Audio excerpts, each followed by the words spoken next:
only one. There's like everybody in the past has the same thing. So yeah. Well, I appreciate that. Okay, well, good evening. It is 6 o'clock, which means it's time to launch our Ignite session. And I am extremely excited to be on this evening with you. I'm going to share a little bit about who I am, and then I'd love to learn a little bit about who is in the room, how long you have been in this Ignite session. You are almost done. Tomorrow, I believe, is your last session of Ignite, if this is a surprise to you. Surprise, not an April Fool's joke. Next week is the last session for Ignite. So congratulations getting all the way through. I believe this is session 19. So my name is Jen Bovey. I am an area director for the New England region of Keller Williams, and I'm also an operating principal in Rhode Island. Right now in Rhode Island, it is cold and rainy, and I could use some energy from our Ignite classroom tonight for a fun session. I'm really excited about it. Ignite has been one of my things that I've loved to teach since coming over to Keller Williams in 2012. I came over as a team leader in 2012, and they've been giving me material to teach since, and I love it. It's so good. They've revamped Ignite, and I hope you guys are loving it as much as I love the content, because it really is jam-packed filled with how to be successful in real estate, which I wish I had that back in 2001 when I got my real estate license, because I will tell you, I was like a duck sitting on water. Like on the top, I was cool, calm, collective, figuring things out, and underneath, my legs were just going crazy trying to figure out this crazy world of being a real estate professional. So thank you for allowing me to be your instructor tonight. We will be going through getting to the close. So getting to the close is tonight's session. I believe what you guys have been discussing in the last couple of sessions is making and receiving offers and negotiating tactics. Negotiating is probably one of my other favorite topics to talk about. And now you're getting to the close. So we're really going to dive into that today and really set up a really great system to get to a successful close, because I'm going to find out a little bit of who's in the room. But the thing is that real estate professionals don't get paid until what happens?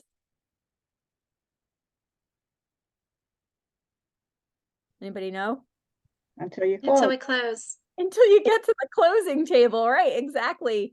Thank you, Marla, and whoever else. I'm sorry, I didn't see whoever else chimed in there. But that's it. We have to get to the closing table to get to the reward of earning our commission or our compensation. So here we are tonight, and we're talking all about getting to that close. Before we do, I'd love to learn a little bit more about who is in the class with us tonight.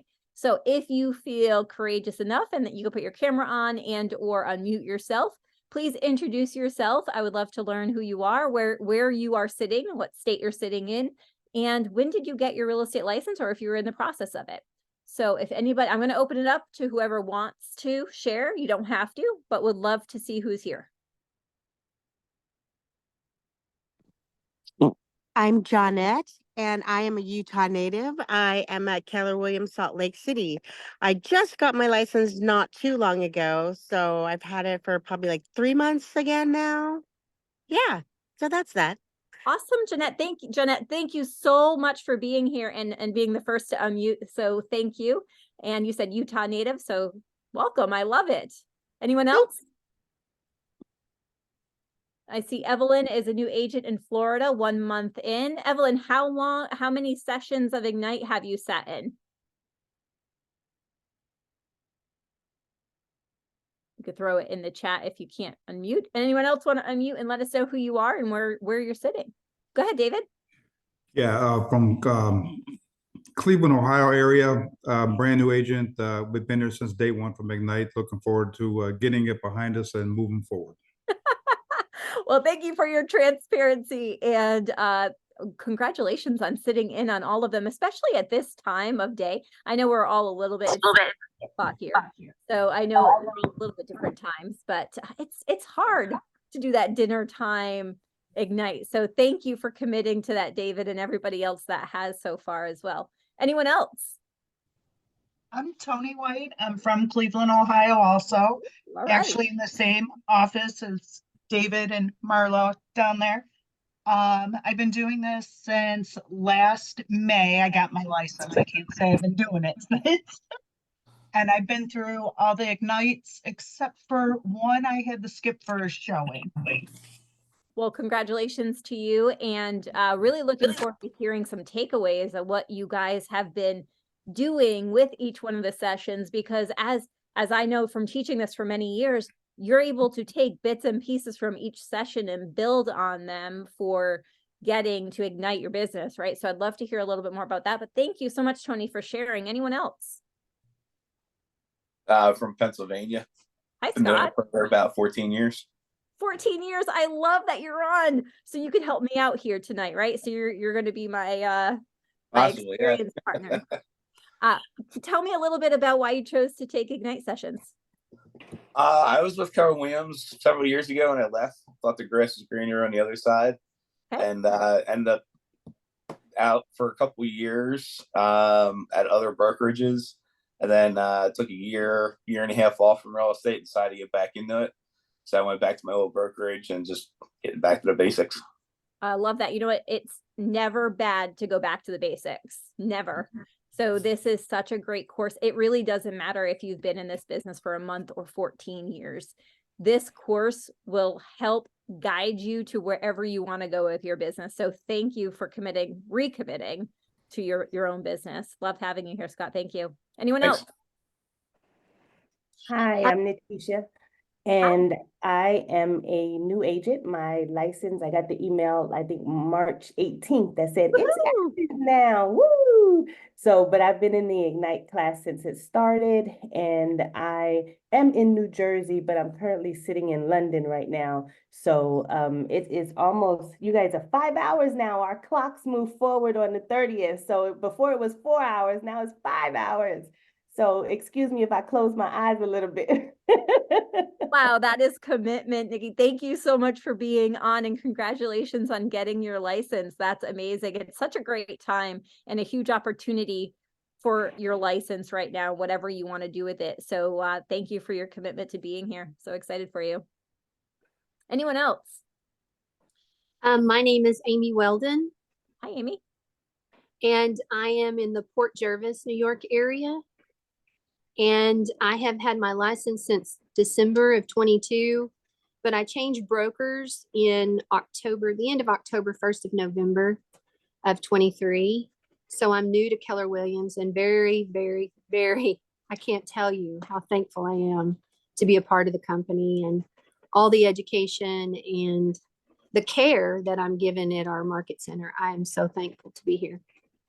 Well, I love that. It honestly gave me the chills, because that's what Keller Williams is truly about. It really is about giving back, and really, that's why I was so attracted to it back in 2012. And I honestly am as grateful as you, Amy. It's a company that really shares and models a culture of, you can't even understand it until you're actually here. So thank you for sharing that, and welcome to Keller Williams. And I'm excited to dive in tonight. So anyone else before we go into our success stories? All right. Well, I love the amount of experience that we have in the classroom tonight. And I'm going to ask that in order to keep the energy as high as possible, for the engagement level to be as high as possible, we learn from everybody on this screen. I continue to learn, even though I've been in the business for over 20 something years. I learned so much from teaching these classes. So I would love to ask if you can unmute and participate in the class. That will definitely make the 2 hours go really fast, and you're going to learn a lot more and have a lot more takeaways with that. So I hear that you guys have been working on some daily success stuff, right? At the end of every session, they talk about some daily success stuff that we could be doing in our business. Does anybody know what I'm talking about, or is it new to anybody? Is it new, or you guys know? Give me a thumbs up. Give me some signals. Nick, thank you for the thumbs up. So tell me a little bit, has anybody had success with their daily success plan? Thank you. I see the thumbs up over there. All right, well, I'm going to share this. I've been teaching Ignite since 2012. The daily success plan is truly the one thing that if this is the only thing you take away from Ignite, it will grow your business. I have an agent in my office. His name is Ben Willett.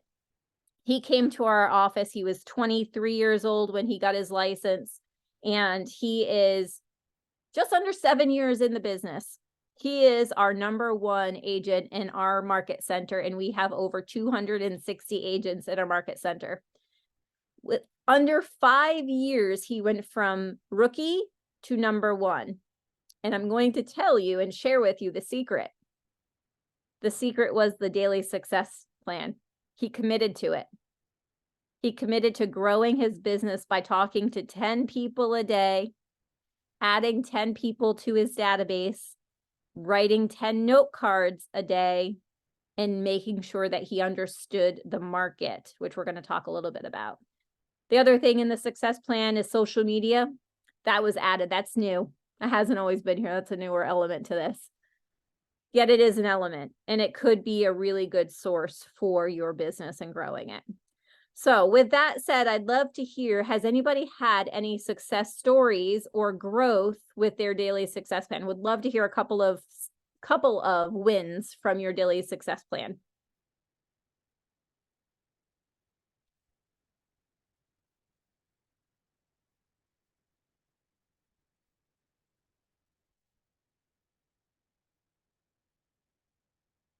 Hello?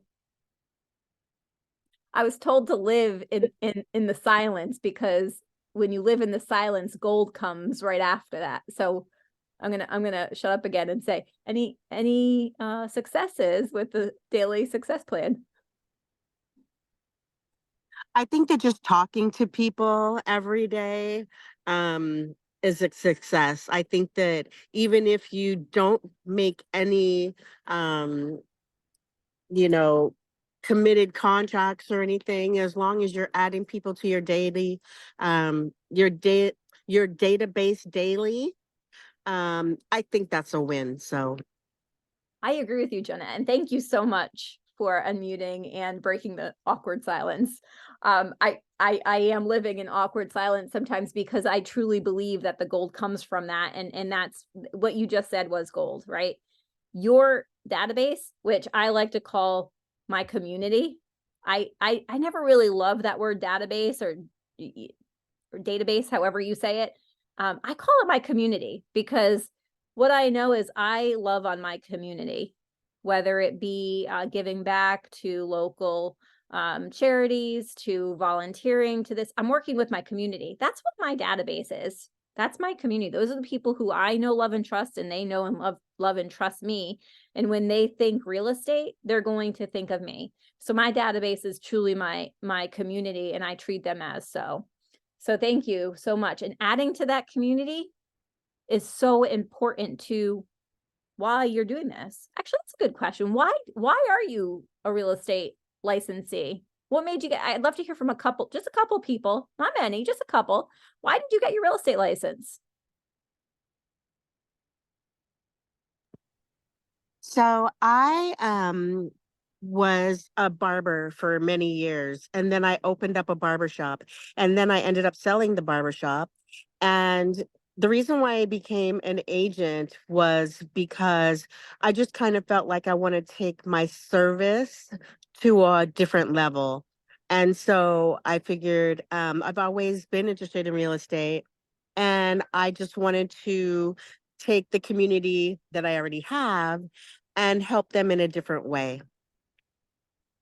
I love that. And you know what? That's what we hear so much of. I got my real estate license because I wanted to help people. I really wanted to help people. I really wanted to be able to use the experience I had, whether it be not great or indifferent, and provide a better level of experience to somebody when they buy, sell, invest, or rent in real estate. That's what I hear a lot of. Is there anyone else that has any other reason why they got their real estate license? Did it seem just pretty cool? Can I tell you a secret? There's this channel on TV, And they show buyers getting into a vehicle, looking at 3 homes, picking one of them, and that being the process. I'm going to share with you this really big secret that I didn't know at 22 years old. That's really not how it works. That is a production, and they have them pre-selected. They already had a house selected well before they went into production. So I say that kind of jokingly. It is all fake. David, you're absolutely right. It is all fake. So when I was 22 getting into the business, I didn't know that. I thought that was real estate. I thought that I was going to work at an office and they were going to give me clients and I was just going to show them 3 places and they were going to find one. They're going to pick one of the 3.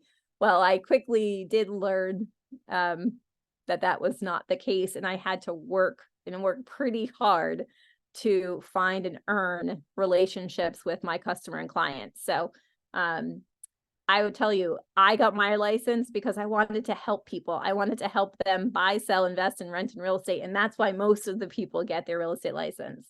And it's fun. There's a lot of fun aspects to this. There's also those pieces of this business that we have to really, really work hard for and fight for. So tonight's session on getting to the close is probably one of the most important ones. I started off with this. The only way we as real estate professionals get compensated is if the property gets to the closing table. So let's dive in. I'm going to share my screen. Technology is not my forte, so bear with me if I don't do it right the first time, yet I'm going to work hard and see if I can.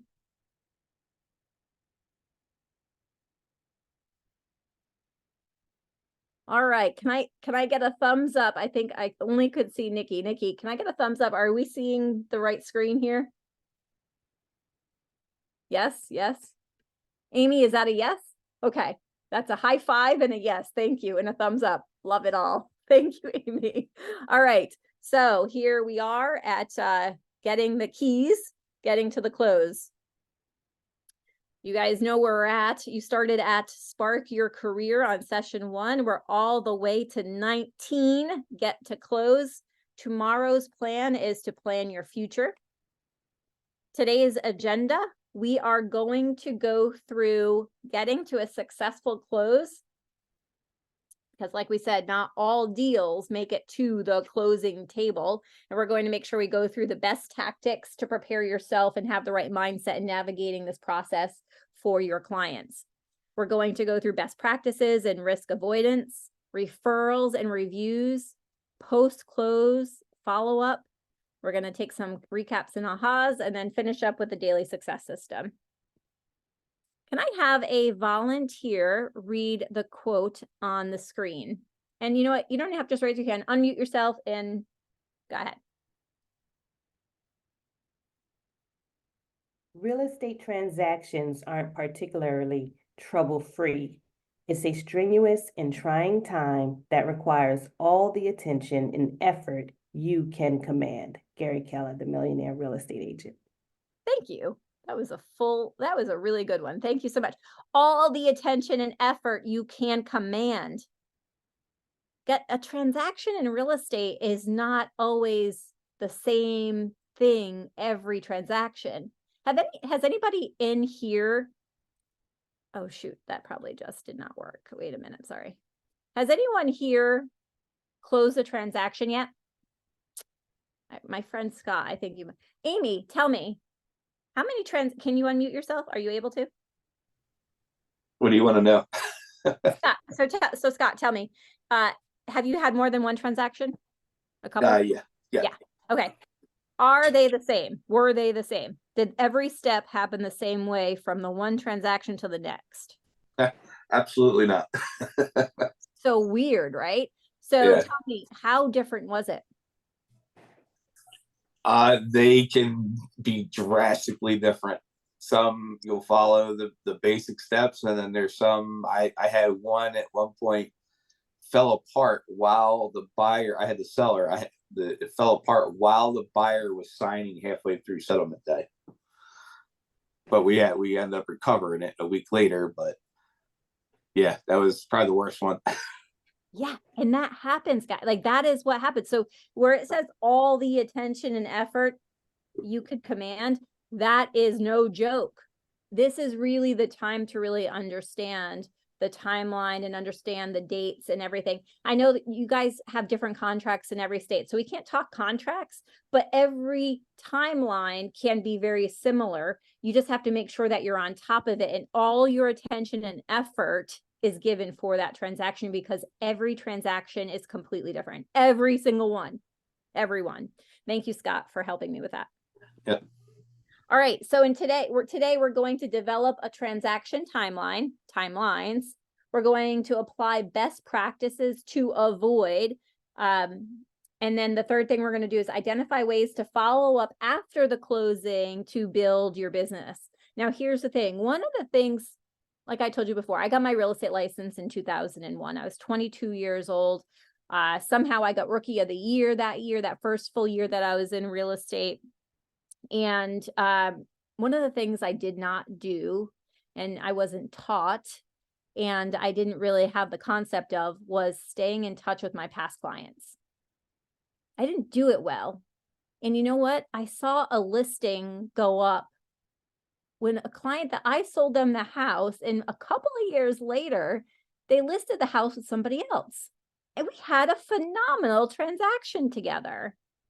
And it wasn't their fault that they listed with somebody else. It was my fault. I did not prepare, and I did not have a system set up in place to have a really good follow-up with my clients that I had great transactions with. I just had a really bad follow-up system with, which was none.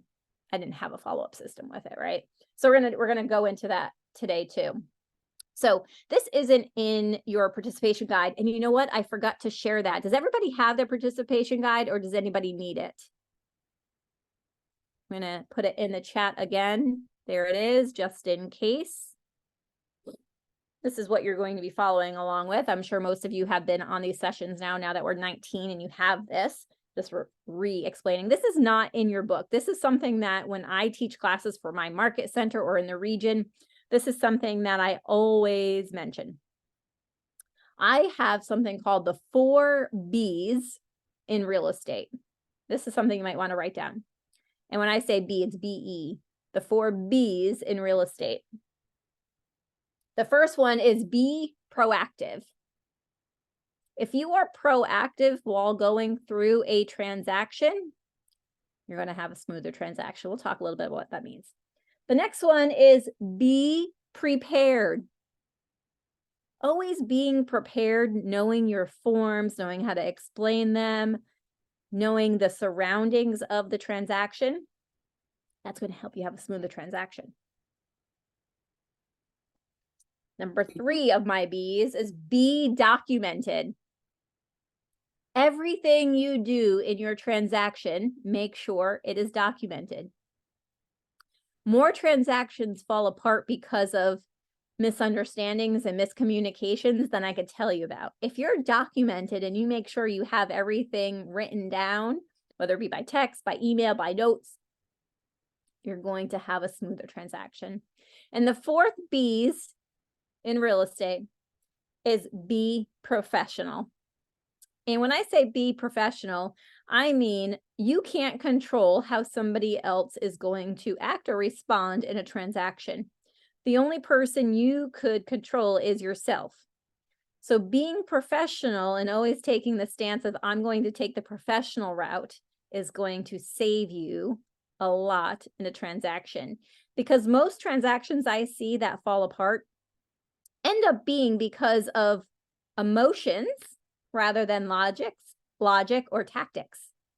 And the emotions sometimes come from the other real estate agent, not necessarily the clients. So be professional is always kind of having that thought in the back of your head, is my response going to be professional? If you feel like you're going to react to a conversation or a situation, I would take a step and say, am I going to respond professionally? If not, maybe respond at a later time. So those are my 4 B's in real estate. Hopefully you wrote those down. Evelyn said that she's going through this with a potential client and it's very emotional. That's the thing. The clients can and will be emotional. Real estate is tough and it can be emotional. As a real estate professional, we need to remember to stay logical and statistical. Like we have to have a heart and care. It's okay to care, but we can't get emotional. Meaning, you know, if a seller is angry because they didn't like the offer that came in, we can't use that anger and respond to the buyer or the buyer's agent because the way that the seller is. We can listen to the seller and respond logically and professionally and say, I completely understand that you are frustrated with the offer that has come in at this time. And it is my goal to make sure that I articulate the conversation with the buyer or buyer agent on how you want to respond to this. Instead of getting emotional with it, yeah, you know what, that's just an awful offer. I can't believe how bad is that? And by responding in their emotions ends up really kind of fueling not a smooth transaction, I'll say. It gets tougher. So just always remember that. Be professional and watch those emotions. All right. So we understand where we're going today. Did I miss? Here we go.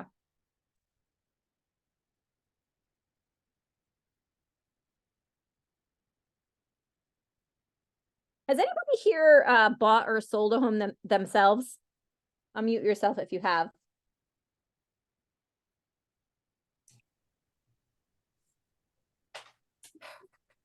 Yes. Okay, who can I ask a question to that has bought a house? Bought or sold? Scott or Amy? Scott? All right, Scott, you're my person. What did you do after you signed the contract? What happened after you signed the contract to buy a property? Well, standard sale, you're gonna order your inspections. You're gonna make formal application if you haven't done so already with the lender. Mm-hmm. Get your deposit in, Mm-hmm. your earnest money. Yeah. What else? Depends. I mean, what's the sale? I there's a bought lot that auction happens, homes, I right? bought standard homes. Right. So the whole thing is there's a lot that happens. There's a lot that happens from the time you sign the contract to get to the closing table, right? So we're going to go through that timeline. But you know, the biggest thing with this is going to be how you communicate with your client. Sorry, I have to go separately to the chat. So the whole thing with the timeline is once you sign the contract and both parties and you're under an executed contract, a lot of things happen. And as the professional, we need to make sure that we're communicating properly with our clients because sometimes what ends up happening is there's gaps of time that nothing happens. Right, Scott? There's a gap of time that after the home inspection, after you might get the mortgage contingency released or however it is in your state, there could be a period of time that there's silence, right? So Right. there's going to be some clients that are going to say, what's going on? Like, what am I supposed to do? Is something wrong? So we're going to go through what you could do to make sure that your client is communicated with in the proper way. So that way they know the deadlines of items that need to be done within the time frame of the contract, like inspections, like mortgage contingencies, like maybe, I don't know, they're called different in different states, like a Hubbard. Does anybody know what a Hubbard is? And it's like they have to sell their house first to be able to buy the next house. Those dates are important to know, and a whole bunch of other ones. So you are going to coordinate the entire thing from the time that that contract is executed. Let's go here. So here's a part of what it would look like. You have a contract accepted, and that looks like here on September 2nd. Now you have an inspection period that would end on September 13th. What has to happen from the 2nd to the 13th?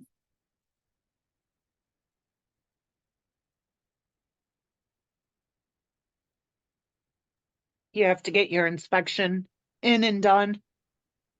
Right. So even before that, what does the client have to do? They have to pick an inspector, right? Yes, correct. Right. So here's part of our value as if we're looking at the buyer side, if we are working with the buyer, our value is, hey, here's 3 home inspectors that I know and trust and have done great jobs for my past clients or our other agents in our office past clients. And I'd like to recommend these 3 to you. Part of the value as a real estate professional is being able to recommend professionals in each one of these industries that is going to help them smoothly get to the closing table too. So the first thing is we have to be able to help our client, unless they have somebody already, get a home inspector. Go ahead, Scott. Just to kind of throw a tidbit in there, don't present home inspectors and stuff as I recommend this, because if something goes wrong or they miss something, they're going to hold that against you 100%. So Just say, we've always had, people have good luck with XYZ home inspection. yeah, no, you know what? I agreed with some portion of that, and I'm going to push back a little bit on it because something that we do is we also provide an affiliate waiver form where we say we are going to be recommending services that we recommend to you. You do not have to use them in any way, shape, or form, and we're not held liable. That's what the form says. We're not held liable if the service does not go as planned. You have the due diligence to find anybody on your own. So if you don't have presentation, yeah, exactly. If you don't have that form or don't have that explanation, I would add that. Where if you say, hey, listen, I'm going to recommend 3 inspectors to you, but please, if you know, love, and trust an inspector that's not on my list and you find somebody else, please use them. I'm going to give you a little bit of value of who I have used or clients have used in the past that they have recommended to us. So it is, you know what, you're absolutely right, Scott. It's just the way that we're explaining that to the customer or client. All right. Throughout the session, we're going to be drafting multiple timelines from the contract deadlines to the buyer timelines, the seller timelines. The first thing we're going to focus on is the deadlines in a contract like the inspection period. We will use the middle timeline to plot out the contract related deadlines, and in your participant guide, you'll see that. Do you guys have that in your guide? I don't know what page it's on. Maybe somebody could tell me what page it's on in your participant guide. It's a timeline that looks like this on the screen. 19.3. Thank you. Please, if you have your participant guide, please turn to 19.3. And this is where you could write on it if you have it printed out. If you don't, make some notes on the side or use your tablets. You're going to leave a space below with additional activities that you could add in and we could work on later today, tonight, this evening.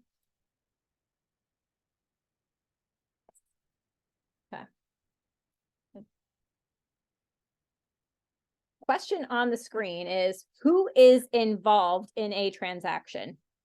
We're going to brainstorm this on all the other people that will work on a transaction with you. We know the buyers there. We know the sellers there, the buyer's agent, listing agent. So we'll write them down. You can write those down anywhere. Who else is involved in completing the transaction?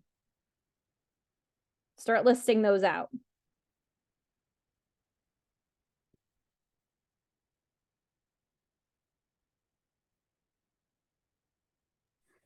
Your mortgage company or your banker. There you go. Mortgage, banker, what else? Title company. Title, attorney, yep.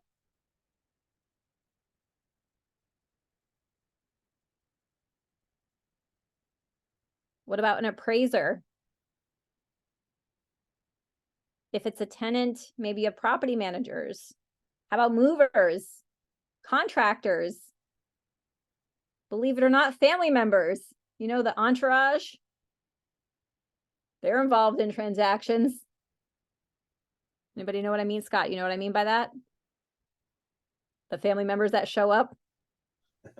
Yeah. I asked that. The father that shows up and points something out wrong, gets rid of all your fees and then disappears. Yes, yes. I address that right at the beginning of my consultation. I ask, is there anybody else that will be helping you make the decision or with you along the process of buying, selling, investing, or renting?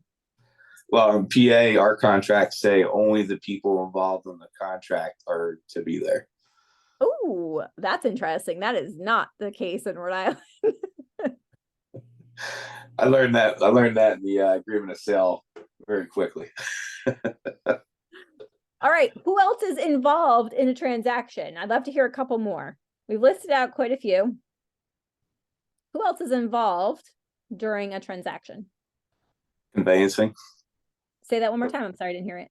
conveyancer, Conveyancer. So in Rhode Island, UNO. you want to hear something funny, Scott? In Rhode Island, we have survey deletions. Almost every single closing in Rhode Island has we pay for it not to get surveyed. Strange, right? Anyone else like that in their states? Just Rhode Island? Figures. What else? Who else is involved? Township inspectors, UNO. Yep.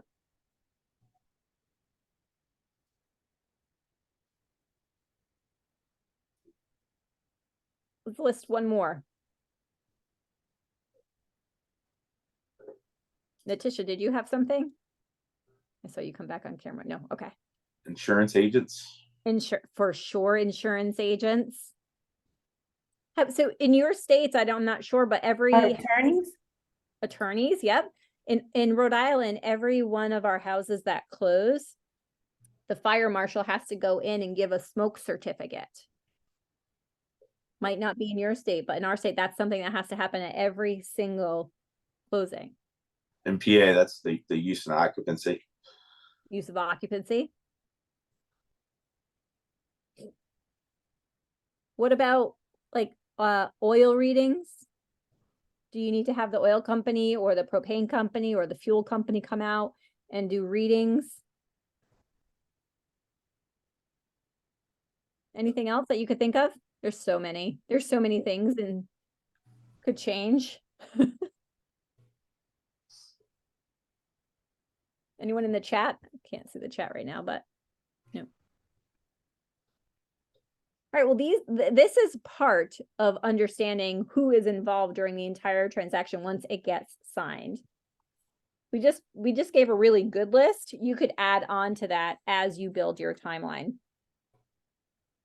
Let's think about a transaction that these people are involved in. For example, if an inspector is involved in during the inspection period, right? What has to happen during that period? So if the inspector is involved, what happens next? I think you guys have spoken about this. And again, because I haven't taught all the sessions, I don't know everything you guys have been speaking about. So during the inspection period, the inspector comes in and does his thing. What happens next? You have to wait for his report. And then what? Who gets the report? Your client owns it because they paid for it. So if you are representing the buyer, your client purchased that report and they get it, right, Amy? That's what you're saying? Yes, whoever ordered it, they paid for it and it belongs to them. Right. Now, can you get a copy of that? You can. They may want you to pay for it, but they may be generous and allow you to have it. As a buyer rep in most states that I know of, you sign off that the buyer will share their inspection report with you. Not every state is different. Remember that every state is completely different. So Rhode Island would be different than everyone else on here. In Rhode Island, on our buyer representation agreements, it states that if we have a signed agreement with our client, that the home inspector can share that report with us as their representative.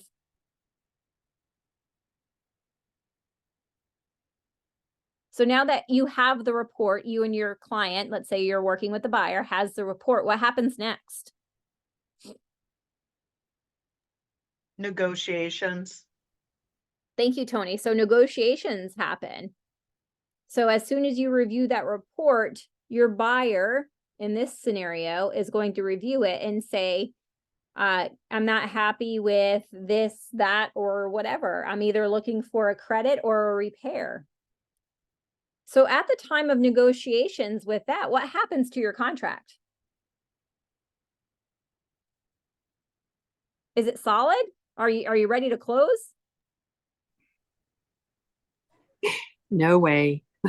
No way. No way. The inspection timing, the time frame, is going to be one of the most important timelines in your contract. So from that timeline that we just looked at in the previous slide where it said September 2nd, I believe it was, where it was signed contract and the 13th was the deadline. That doesn't mean that on the 13th is when you get that report. That means you have to have the inspection before the 13th. You have to have the discussion of negotiations before the 13th, and you have to have a resolution by the 13th. So all that has to happen in that time frame. If it's not going to happen, meaning that you don't have a full resolution by the end of that period, what would you have to do?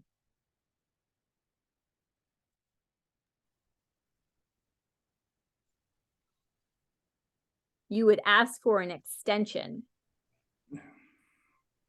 If you are not able to get a complete resolution from the home inspection period, you would ask for an extension. Now, does the seller have to extend it, by the way? Not necessarily. They don't have to extend it. That's a negotiating period during that home inspection contingency. Does that make sense so far? Any questions? So now once you have negotiations, you go back to the seller before that 13th, because again, that's when you have the resolution time, and say the buyer is looking for X, Y, and Z, repair or credit, and you agree, don't agree, or you get out of the contract, right? Those are the only things that could happen. The seller agrees to accept. The seller doesn't agree to accept. You negotiate somewhere in between, or you get out of the contract, right? Has that happened to anybody yet so far? Where a client got out of their contract during inspection period? It's happened to me plenty of times. I have had that happen. Because there were so many tedious little things that she wanted repaired, and the homeowner was not willing to do all of those repairs. So she backed out. Yeah, that absolutely can happen. There are deficient conditions that aren't always visible when you're touring a house for 15, 20 minutes and you write an offer, right? I mean, in the market we're coming out of, or maybe still in some areas, people weren't even having home inspections, by the way, and buying houses blindly. Now that we're kind of seeing that again, it's one of those opportunities for us to really show our value as a buyer representative and really help the client understand what that inspection report means and what are the most important things in there that they want to negotiate, get repairs or credits for. So this is another area we're going to show your value as a real estate licensee in their representative and guide them with that report. So now you get the report, you negotiate, one of those three things happen, seller accepts, declines, gets out, whatever it is, you renegotiate. And now on the 13th, that inspection period is over. So what that means is that if on the 14th, the buyer says, oh, by the way, that third door in that third bedroom didn't close right, and I don't feel comfortable about buying this house, I'm going to get out because of the inspection period, are they guaranteed to get their deposit back?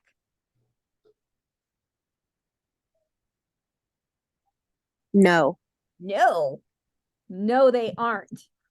They cannot back out after that inspection period has been passed because of inspections. Now, every state is different. I'm going to repeat that a few times tonight. So make sure you understand and learn your contracts, because that's the most important thing. That's one of the first things I did as a brand new real estate professional, is understood my contracts. I teach them now. I love teaching them. I hated them when I first got into the business. Hated them. Why? Because I didn't understand them. Until I understood them and could articulate and explain them at a very high level is when I got comfortable with them. It takes time to do that.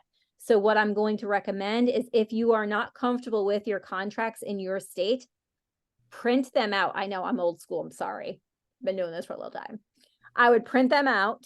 I would highlight the areas that you do not feel comfortable explaining and go talk to your mentors, your brokers, your associates in your market center and say, how do you explain this part of the contract?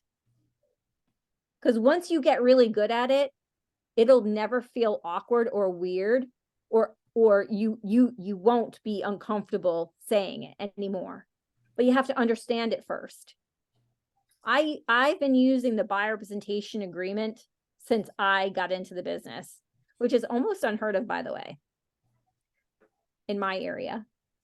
Because in my area, it was the trusted, the way that buyers agents get compensated. Obviously, some of you might have heard the news that our world might be changing a little bit because of a couple of lawsuits out there. Anybody hear this, or is it just in Rhode Island? Scott's got his hand up. He's like, yeah, I got hit with it already. I might have heard it. Yeah. Our world is shifting and it's a huge opportunity for us to be doing this at a very high level. Let me see what the chat said. It's everywhere. I know. I was kind of kidding. Sometimes I have sarcasm. Yes, it is everywhere. The thing that's being passed is that we absolutely have to have buyer representation agreements prior to showing properties moving forward. And if you haven't been doing that yet, now's the time. I'm sure you guys have already discussed this in this course. Now's the time to internalize them and understand them at a truly high level. Because again, if you know the form on how to explain it to your client, they're going to have zero problem signing it. If you don't know the form and you say something like, this is a buyer rep agreement and you pay me for the service, sign here. They're going to be like, wait, what? Wait, what did you just say to me? And they're going to pick up on what I like to call commission breath, because you're not confident in the forms that you're explaining. If you're confident in them, you're explaining them well, you're explaining your value as a representative, you will have zero problem with that contract. And I'm happy to talk about that at a different class, at a different time, or offline to anybody on this, because I'm truly passionate about understanding your forms. It makes a world of difference as a real estate professional when you do. Any ahas, comments, or anything? Well, I think one of the ahas, or not ahas, but I don't think it's well, I guess it is an aha, like, well, that's not how interesting for a newbie coming in to realize that it wasn't something done across the board, and how it, for some people, is such a shock or a change or a shakeup. But I'm thinking it just didn't seem unusual that would have been happening. I know over here in the UK, they have to do it. And so it's something, that's not new for them. And so it was just kind of interesting to hear how it wasn't a standard across the board. Right. Yes. So I agree with you. And real estate has been evolving since I've been in it, right? In Rhode Island, again, every state is different. We're all going to be very similar with what NAR is coming down with mandatory buyer representation agreements moving forward. Yeah, I'll tell you, every state is different and they handled it so differently. So differently. And like I said, I was lucky enough to feel the pain early on in my real estate career to saying, why would I not want to work with a buyer rep agreement? Because when I didn't, I got scars, meaning like they burnt me pretty bad by showing them 520 houses in 2 days and leaving me high and dry to go work with somebody else or just not buy anything ever. Right. And that happened a couple of times before I realized, wait a minute, why am I doing this? Why am I doing this to myself? My time, my energy, why? So that's why I added them into my world, is because I wanted to be able to have a higher level of understanding with my client. And that's what it is. It's just being transparent and being able to explain why it's so important to work with me, you, right? Why are they working with you? What are you going to do to help them buy, sell, invest, or rent in real estate? What is your value? And if you can articulate that, you're golden, by the way, you're golden. And the one thing about Keller Williams is we have some classes to teach you how to do these things. Ignite is one of them. Value Squared, if you haven't heard of that, that's another one. Holy mackerel, that is truly the way that you're going to thrive through this business. If you haven't heard of Value Squared, it's the new Gary Keller course that he launched to help us with the new changes in our industry. But that's going to be it, guys. It's going to be understanding what your value is. And part of this is talking about what this session tonight. It's understanding that being the professional and making sure that these deadlines get met and met on time and well before time is going to be important, because have you ever done a transaction, anybody on here, that a deadline was missed? I have. It's scary. You're dealing with somebody's pretty large deposit at hand. That could affect their life significantly. If their deposit is lost, most of the time they're not small deposits. It could be life-changing for somebody if we can't help guide them and stick to the guidelines and deadlines for these transactions. So that's why it's so important. Right? Anybody have any ahas or comments on that? All right, let's dive into some of the timeline. Here are a couple of questions that we're going to be asking along the way. And this is for the buyer side. What is the first thing my buyer needs? That's a question you're going to ask. What is the first thing my buyer needs? What do the buyers need to know and do? What do the buyers need to know and do? Okay, I'm sorry. I hate to interrupt, but has there ever been a situation where an agent had to pay the buyer because they lost their earnest money? Oh, so good question there. And I don't know. I will tell you that there's definitely been lawsuits. There's definitely been times where if the transaction was not handled the right way, that's what errors and omissions covers. You guys understand? You guys know what errors and omissions is in our world? I think that was pre-licensing portion, right? You guys got that? Your errors and omissions, it covers for anything that could happen in that manner, as long as it's not fraudulent or intentional. So if a buyer loses their deposit and you didn't cause that intentionally or fraudulently, then your errors and omissions insurance does help you along the way. But has it happened? Yes, it has.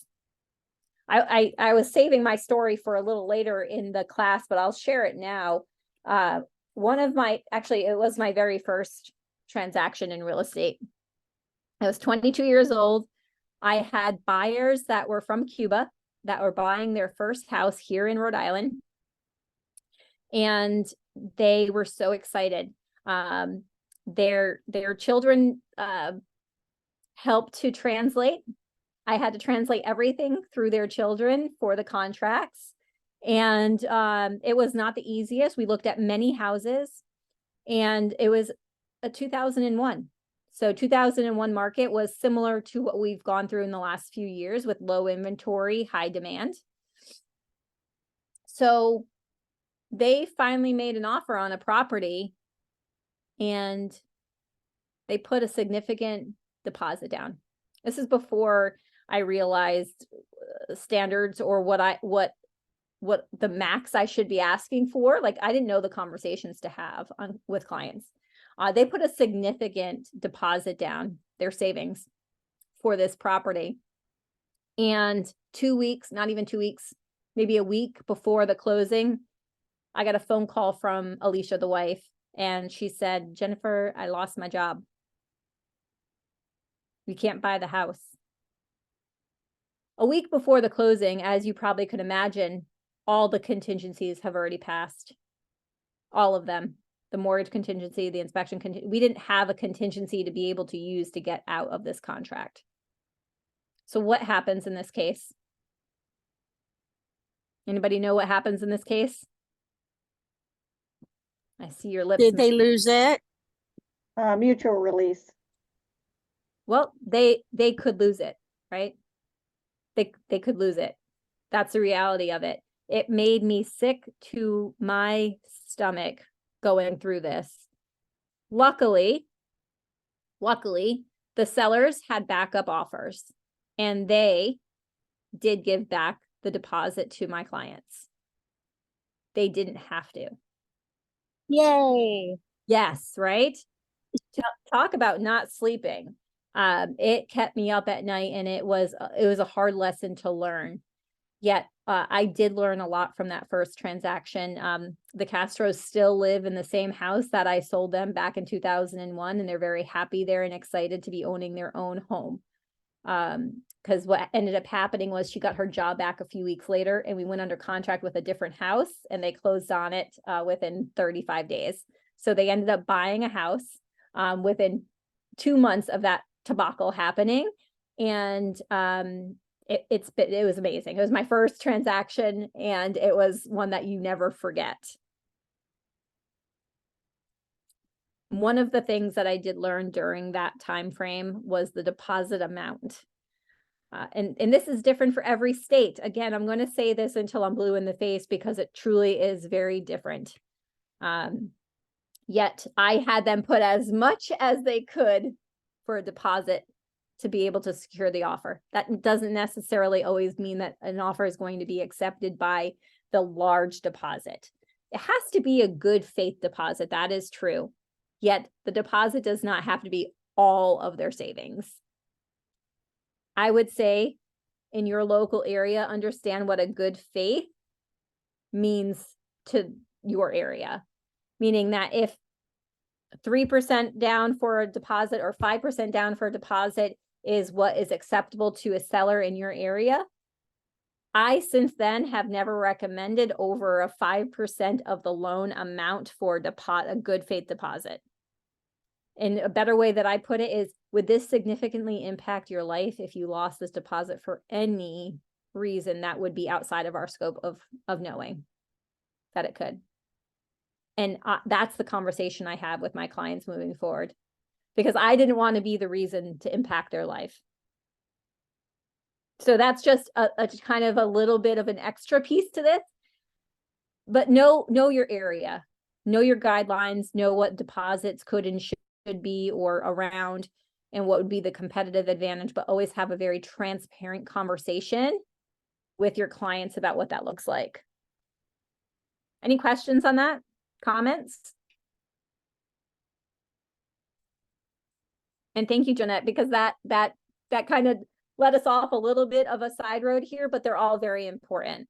And I'm happy to answer any questions that you guys have along the way through tonight's slides. Okay, continuing on with some of these questions is, what do you need to know as a real estate professional, and what do you need to do?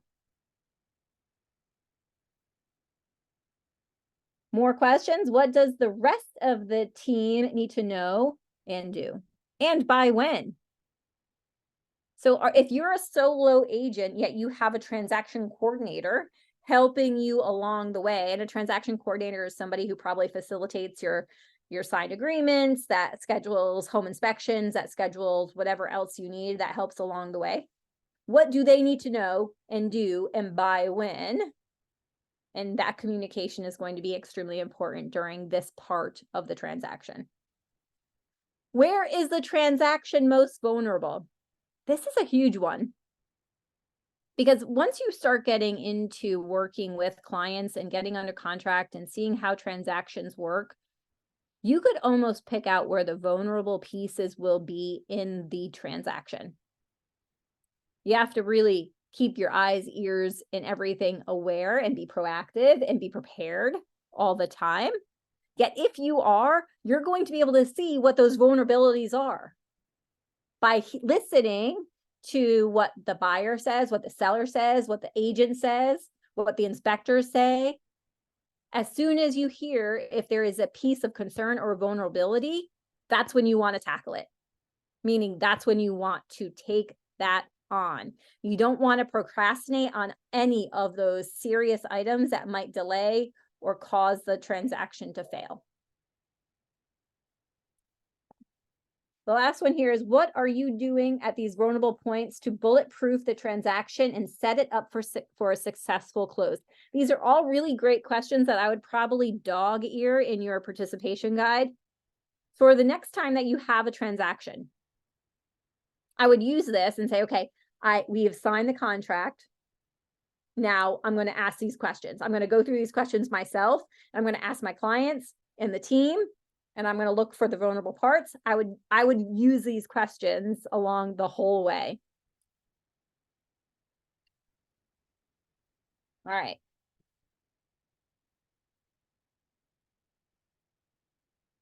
Interactions and communication points.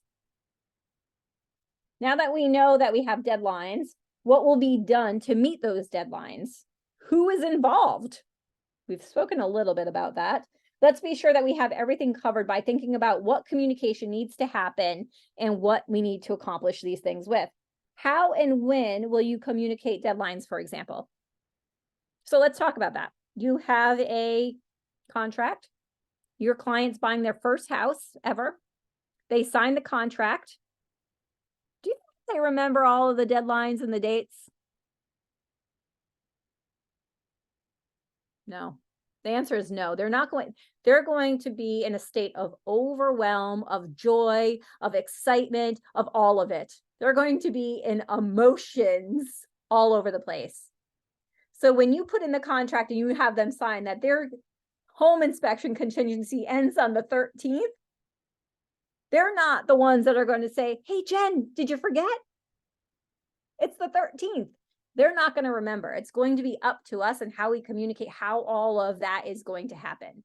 So once you have the contract, make sure you explain, re-explain, explain, re-explain over and over again, and have it in writing, have it verbally, have it in text, have it in email. Always over communicate. And I would say that to my client. I would say, Mr. and Miss Client, I just want to let you know that I might over communicate a few things to you during this entire process, and I'm going to ask for forgiveness now. The reason I'm going to ask for forgiveness is because sometimes it might be a little annoying that I might say the same things over and over again. I just have experienced that my clients sometimes don't remember all the dates, and I want to ensure that this property, that you purchase it at the timeline and the smoothness of this transaction that we intend.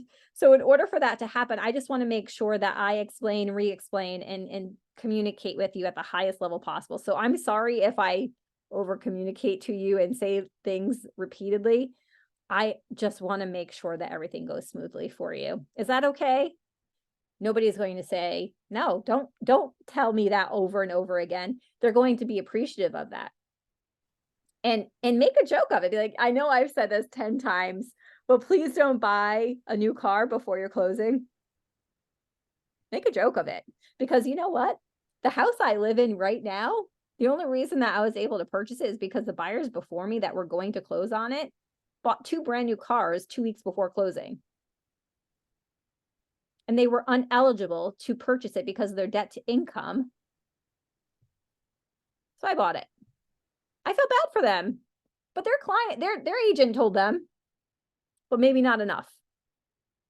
So I would say over communicate. Use stories like this. Say, hey, once I heard that even though this was mentioned, it wasn't mentioned enough, but somebody wasn't able to buy their house because they bought 2 brand new cars before the closing, and that changed their debt to income. I wouldn't want that to happen to you. So I'm just going to mention it a couple of times. Make sure you don't go buy new furniture, new clothes, like a lot of clothes, or a car, because that could affect your debt to income, which could affect us closing on the property. But there are things like that you say throughout the whole transaction and repeatedly. Again, ask for permission and forgiveness, that you're going to just be very communicative. Any questions on that? All right, here's a couple of points on the screen. Communication of deadlines. Ask your client how you would like for them to be communicated to.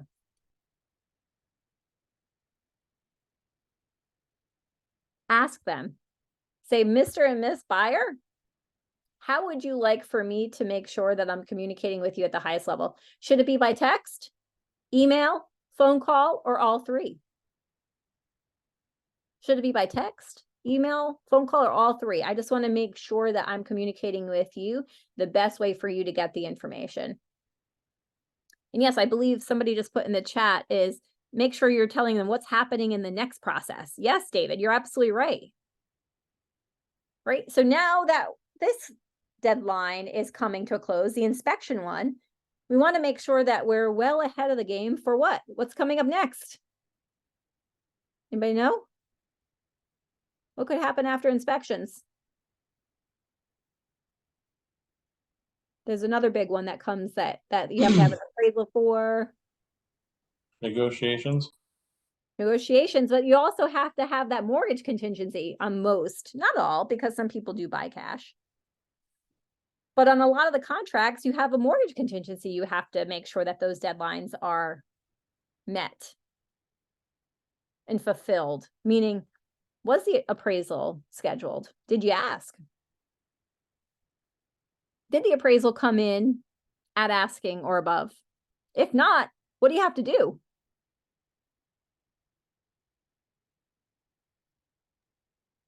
Negotiate. Right. Thank you, David. Yes, you absolutely. That's another point of where we're going to have to renegotiate the contract. These are conversations I would have with the clients well ahead of time and say, again, that's my be proactive one. Just so you know, if the property appraises at or above asking price, that moves us closer to our closing table. If it does not appraise at or above purchase price, we're going to have a continued conversation on what you would like to do next. Because we will have some options on how we could handle if it does come below appraised value. Yet I want to make sure that you're aware of them now. And what that means is if it is below appraised value and you want to move forward with the transaction regardless, want to make sure that you're prepared for that. And what that means for you is that you would come up with that additional gap of what the appraisal is, meaning if it's short by 10,000 of the purchase price, you have to come up with an additional 10,000 plus the deposit that you've already committed to. Want to make sure that that makes sense to you and that you're prepared for that if that's what you want to do. If not, I completely understand that. And I would have a conversation, we would have a conversation with the seller and ask the seller to renegotiate the price with and for us towards the appraisal price. Yet, I want to make sure that you understand that if we go back to the seller and ask them to renegotiate the price, they have the right to say to us, sorry, we're not changing it, and they would release us from the contract. I want to make sure that you understand that so that way you know that if we need to renegotiate at any point of this contract, the seller has the option to release us from this contract. Does that make sense? I would always make sure that I'm explaining each piece of these things to the highest possible detail I can. And again, repeatedly over and over and over again until they're sick of hearing me say the same thing. They're like, I know, Jen, don't buy a car. I get it. I get it. Like, do you though? Because again, I'm telling you, it's happened more than once that you mention it a few times and it still happens. Like, oh, I didn't know that a diamond ring meant that was one of the things you meant. Yes, any large purchase. If you are buying anything over $500, can you just let me know? Because that could significantly change your debt to income. And I want to make sure that that doesn't happen. Okay. Okay, right. I have a question. Love it. Okay, so if a home so if a home comes in $10,000 below the appraised value, and how can the seller still sell his home for the $10,000 that the appraiser says no to? So the response to that is the seller could sell their house for however much they want to sell it for, that a buyer is willing to pay for it. Oh, wow. The buyer is the one that has to come up with that amount, right? So if the seller says, I'm selling it for that price. So if you can't get financing for that and come up with the extra 10,000, now we've just come out of a market where people were having what's called appraisal gaps, meaning that they knew that the property was going to appraise below at a significant amount and that they didn't care that they were going to fill those gaps. Like, people are doing that a lot, and they still are in some areas, like Rhode Island, still happening. Not every area, but still happening here. And what Are you what- going to talk more about that, Jennifer, the appraisal gaps? Because I'm that's where, happy to. Yeah, ask me specifically what question you have on it. well, so I had an offer that came in about $25,000 over asking, Yes. but the client wanted to only put a $5,000 appraisal gap on that, Mhm. which didn't make sense to me because he was basically letting everybody know he didn't think the appraisal would come in. I just thought it was a poor decision, especially money wise. Right. To do that, but I had no say. I mean, I had to do what they said because they were clients, but I'm still to this day confused as to why someone would want to put in an appraisal gap when he already had an offer $25,000 over asking. Right. Does that make sense? Kind of, yes. I think I'm gonna try to explain it the best way I can, and then I'm happy to take any additional questions or comments from it. So and I'm gonna again, I only know Rhode Island, Southern Mass, and Connecticut markets. I don't know the whole entire United States on how everything is being handled or how it's looking right now. Since COVID, right after COVID, and the market went a little haywire, there were a lot of crazy things happening during that time frame, meaning that people were offering additional incentives to buy homes, like large appraisal gaps. So with that specifically, houses were increasing at a pace that the market wouldn't keep up with. Okay, so a house would be valued today at 500 and go on the market, and the demand was so high that it was valued at 600 almost the next day. But the appraisal value wasn't catching up. So people would put, let's say, $100,000 appraisal gap on that, meaning that I'm going to buy it for 600, understanding that the value of that is not met yet. So if the appraisal comes in at 500, I will pay the additional $100,000 on top of the deposit I'm already putting down to fill that gap. I'm going to purchase the property regardless. Does that make sense? Yes, that totally makes sense. Yeah, but I couldn't imagine why, when you already had an offer, that you'd come back and want to say, I want to add. So are you talking about the buyer side? The buyer had already offered over 25,000 over asking. Over asking, and the buyer said that they wanted to include The seller wanted that on to include it. and include the gap. So the seller's looking to protect that Yes. appraisal because they weren't confident that the appraisal was going to come in. Yes, yes.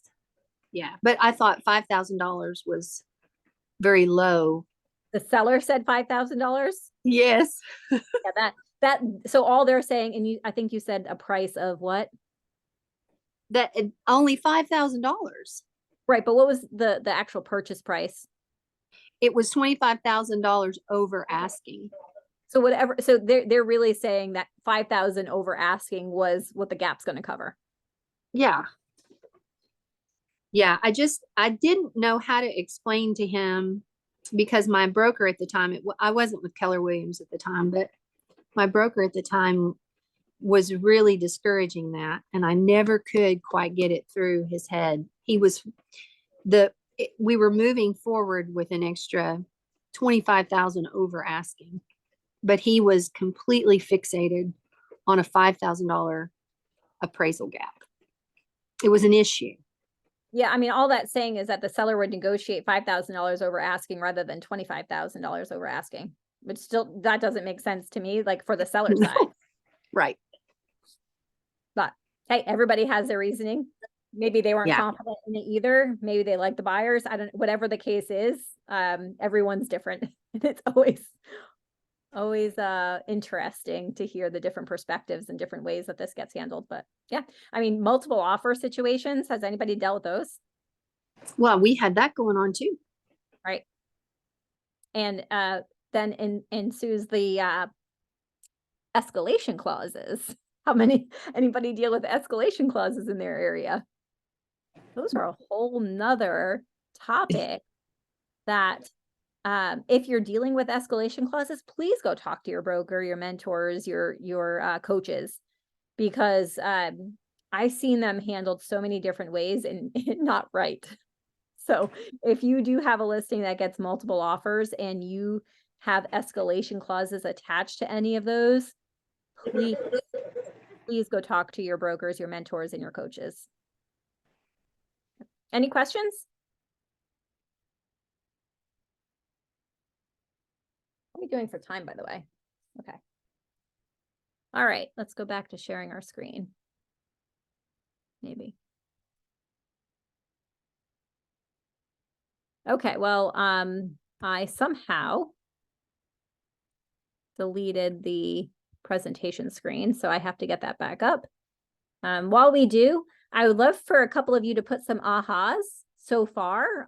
We're, a little over an hour in, hour and 15 minutes in. A couple of ahas that maybe you've taken away from the first half of this session. While I figure out what I did with the presentation. There it is.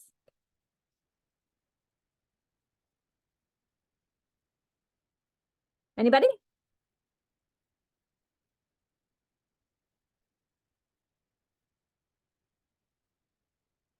One aha, one. Better to over communicate than under communicate. Thank you. I appreciate you. And yes, better to over communicate than under communicate. One of my biggest sayings when I went on to listing appointments or met with buyers was something that I always did was I was always going to, no, I didn't say this to buyers, but something that I practiced was I under delivered and no, I'm saying this backwards. I would never overpromise and underdeliver. I would never overpromise and underdeliver. So when I went on a listing presentation, I would bring everything with me. I would joke, like even the kitchen sink. I would bring everything with me, but I would only present to them what I needed to for them to understand that I was the right professional to work with.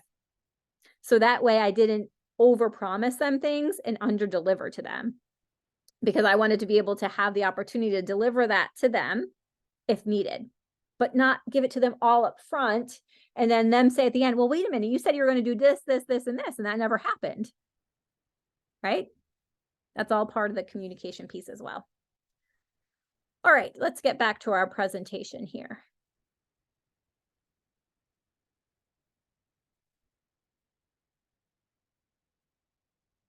Move on to the next one. Documentation points. I love this.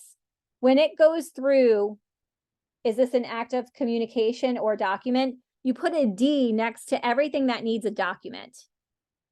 When you're asking the question, is this an active communication or a document during the timeline process? You put a D next to anything that needs a document. I love that. I love that idea. To whom and from the communication or document is going to. Where is the document going to? From to whom or from whom? How is it best to get the information across? Again, I spoke about this a little while ago, but ask your clients. Email, phone, text, DocuSign, or all four. Should you follow up with phone calls with an email detailing what the information said? I probably would, by the way. That's one of the things I believe is lost in a lot of transactions right now. Always be proactive rather than to be reactive. I love that. Nip it in the bud before it blossoms into a huge David, you are spot on. I couldn't have said it better myself. So many times in transactions, being the broker in my market center, so many times in transactions, things could have been nipped in the bud. And it didn't, because people rather sit on it, wait on bad information rather than respond to it. Always be proactive rather than reactive. Couldn't said it better myself. Thank you, David, for adding that. Any questions on the documentation points? Oops, I think I skipped one. This is a great, I believe all of you have this in your participation guide.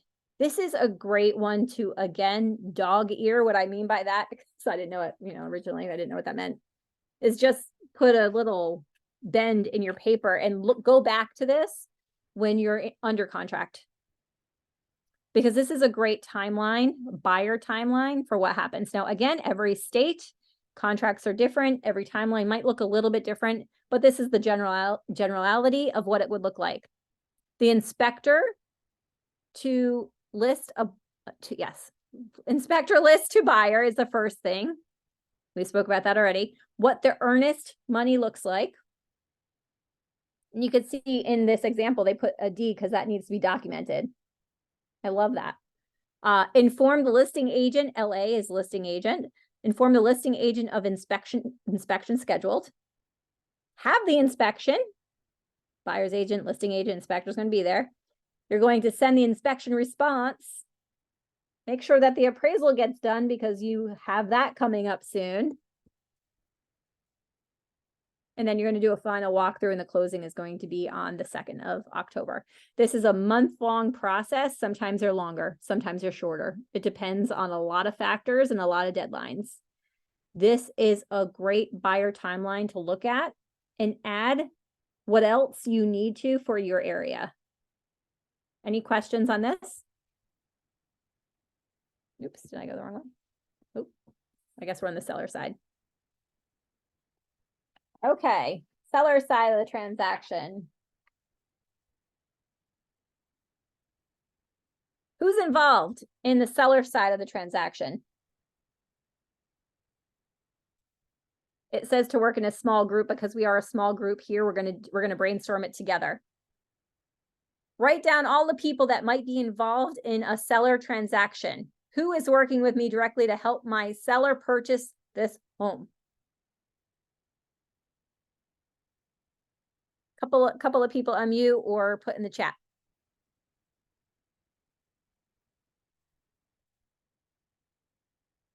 Anyone? Who might be involved in the seller transaction? Can an inspector be involved in the seller transaction? Title company, absolutely, Sheila. Absolutely. Tell me more, Jeremy. Why? Well, if you want to have your inspection done prior, so that way the buyers don't have to worry about getting their own inspection done, you can do that. So really good point there. You could have a pre-home inspection done on your seller or suggest it to your sellers. Now, here's the thing. There could be two edges to that sword. But the conversation could look a lot like, hey, Mr. and Miss Seller, I know you've lived in this house for over 20 years, and I know that you haven't had many challenges while you've been living here. Yet what I would hate to happen is for us to find out during the inspection period of thousands of dollars that we might have to give back or credit to a buyer that we're unaware of. Would it make sense for you to have a pre-inspection completed on your property so that way we're not surprised by any large ticket items that might come up during that process? The buyer still has the ability to have their own home inspection, yet at least it gives us a little bit of a chance to understand what's happening behind the walls and underground that we might not be aware of at site. Does that make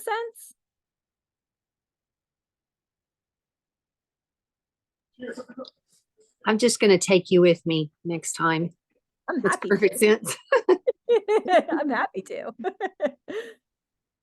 That's the conversation I would have with a seller, right? And not everyone, by the way. I might not suggest it to all of them. It depends on the property. It depends on the situation, depends on timeline of what the seller needs are and wants are.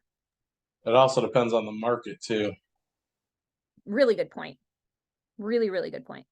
What else could be involved in the seller side of the transaction, or who else?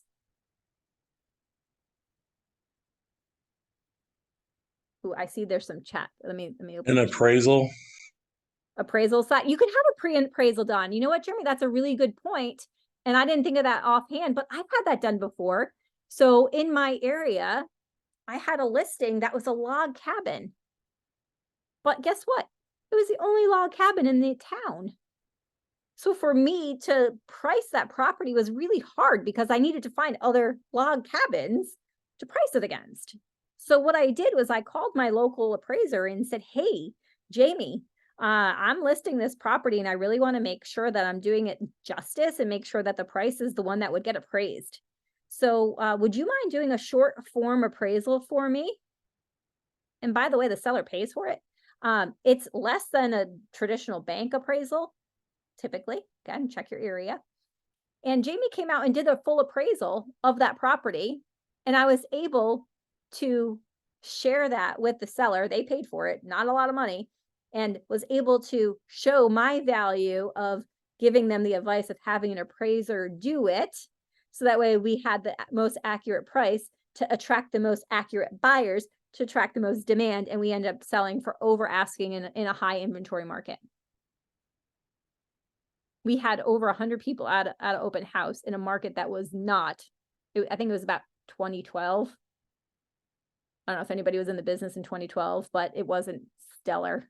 It wasn't like it is now, or it was in the last few years. So yes, thank you for adding that. Asking an appraiser to do an appraisal of a property prior to listing it, especially if it's a unique property, is a great idea. Contractors, if they need to fix some stuff, that yes. Right? If you notice, one of the things I do when I tour properties or tour, I'll be honest with you guys. I've been a broker, like I've been not selling the everyday house for at least 10 years now, but I'm telling you practices that I did for 10 years prior. Okay. What I did when I toured houses was I would walk around the property, and if I saw crumbling stairs outside or stains on the wall, I would make a noise. I'd be like, and just look. And they would say something like this, oh, do you think we should repair that? You know, my response would be, I would. That's it. That's all I would say. And I would be quiet. I would.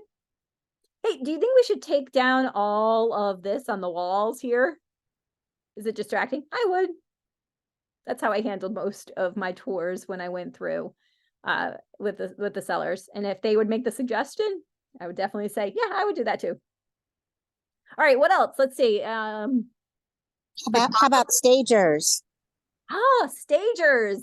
That's a great one, especially right now.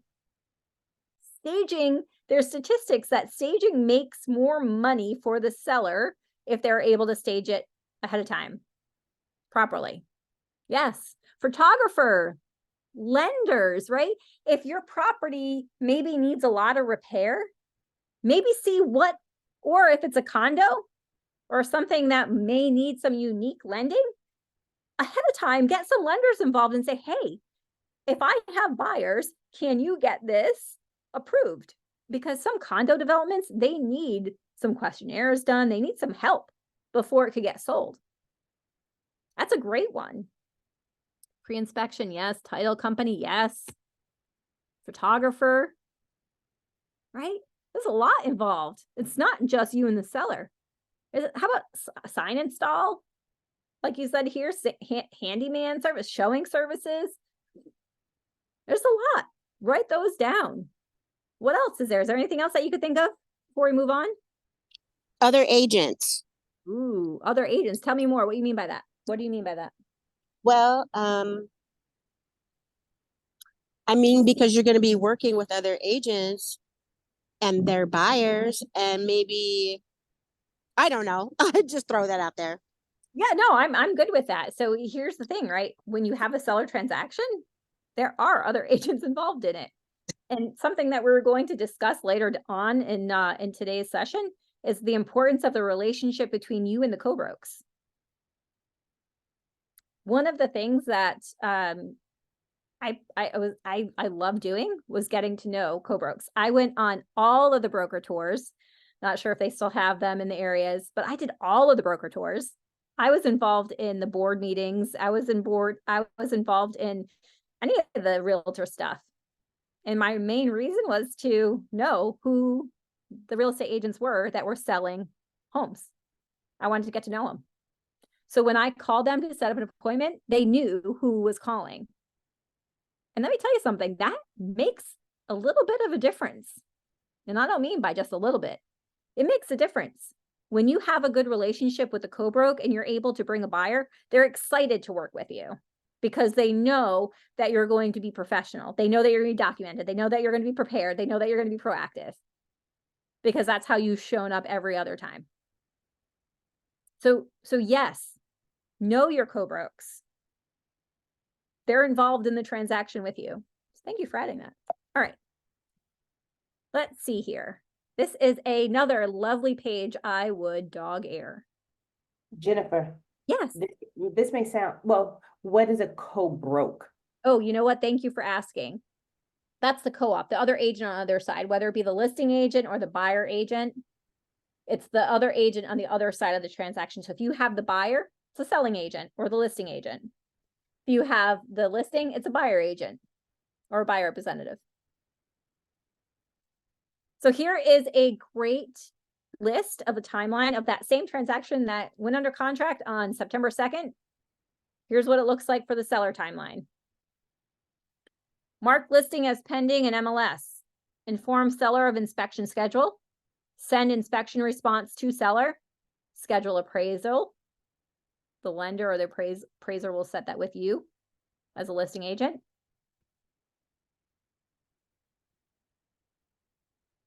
Send seller low appraisal response. Why is it low? I don't know why it's got to be low. It doesn't have to be low. But that's your period of time where you're going to negotiate, or if the appraisal is low, what you're going to discuss.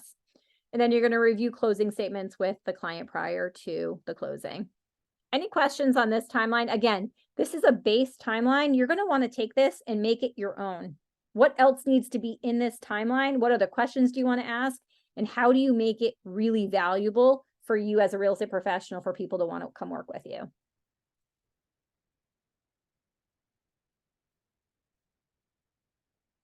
Okay. Interaction points. We're going to think about all the points of communication that must happen when we meet our deadlines. Our deadlines. Somebody writing on my screen. I love it. Anyway, I get distracted. I will also look at documents that will need to be created, signed, or exchanged during this point. Now, here are some questions in this next slide. These are the consideration points. And again, you're going to add a D next to any item that requires a document that must be sent. Is this an act of communication or document? To whom or from whom is the communication or document going? Do you see how this repeats itself from the buyer side? It's very similar. It's all about communication, documentation, being prepared, all of it. All right, I'm not going to read those again. Did I do something wrong with this timeline thing, or did it add? This is the timeline again. I don't think it changed anything from the other screen that we had. Any questions on this one?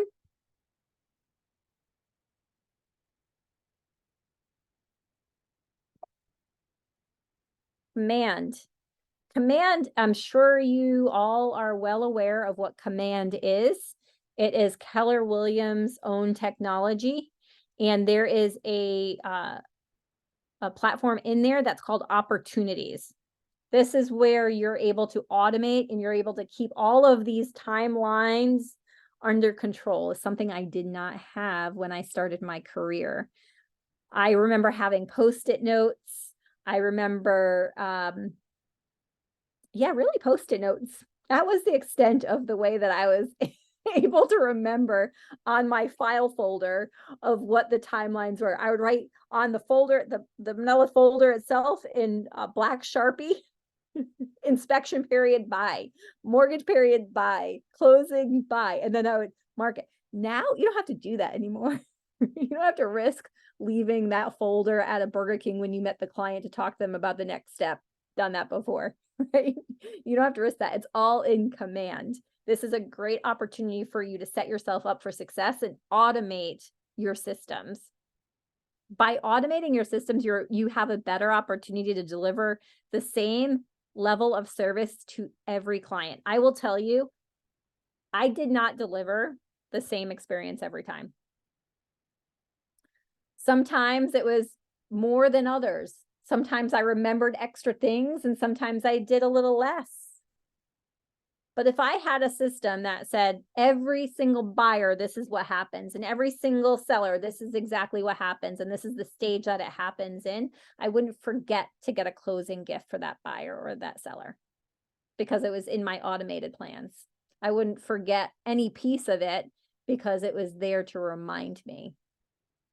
Now let me, while I just said closing gifts, I'm going to give you my 2 cents on closing gifts or opportunities. A lot of times you see agents giving closing gifts of gift cards, wine bottles, champagne bottles, even Cutco, which is a great write-off, by the way. The Cutco that has the engraved knives with your information. So if it's engraved, you actually get to write off more of it than you would if you were to give anything else, like a gift card. 2 things I always offered to my clients when closing on a property, buy side. I would offer them a cleaning service day of the closing because you never have the same experience of how the seller leaves the property. So I would offer a cleaning service as a closing gift. And I do this, by the way, this conversation is had once we're through the inspection period and or the mortgage contingency period. I let them know that this, one of the values that I present as being your real estate professional is I'd like to offer you one of 2 gifts for purchasing a property with me. And I'd love to either offer you a home cleaning service for your property the day of the close. I would schedule it for the day of your closing so that way your property is nice and clean for you when you move in. Or I'd love to purchase you a 1-year policy for a home warranty. By the way, both of those are completely services that you could write off tax-wise. Those are the 2 and only items I offered, and I will tell you they both went a long way, whichever one they chose. Just suggesting that as adding value or adding something to your service. That's what I did, and it worked out really well for me. All right, this is command. Ahas. We still have a few things to do, but I would love to get a couple of ahas. Let me stop sharing so I could see your faces. Anyone left? Okay, hold that. What about what would you do for your sellers? Nothing. No, I really didn't do much for my sellers. I would write them a handwritten note thanking them for their business. And yeah, I really didn't do much. Didn't have to. That makes me feel better. Any other ahas? Any ahas that you have on your timeline on getting to the closing? Can you guys see how important it is to make sure your timeline is set and that you're paying attention to it along the way and communicating each step along the way? Like, this is a big piece of getting to the closing table. All right, I need at least one aha before we move on. I can give you one, but I think it was from before. I Okay. liked what you mentioned about the contracts.